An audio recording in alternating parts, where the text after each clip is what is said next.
ആ മയക്കുമരുന്ന് മേടിച്ചുകൊണ്ട് വന്ന് ചേട്ടൻ ഉപയോഗിക്കാൻ മാത്രമല്ല അനിയത്തിക്കും കൊടുത്തു. 10 വയസ്സുള്ള അനിയത്തിക്കും കൊടുക്കുകയും ചെയ്തു.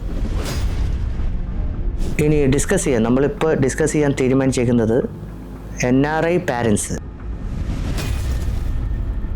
ഇത് ഉപയോഗിച്ചുകൊണ്ടിരിക്കുന്ന കൊച്ചിൻ്റെ പല്ലിന് DK വരും. പല്ല് മൊത്തമായിട്ട് ദ്രവിച്ചു പോകും വിത്തിൻ 1 ഇയർ.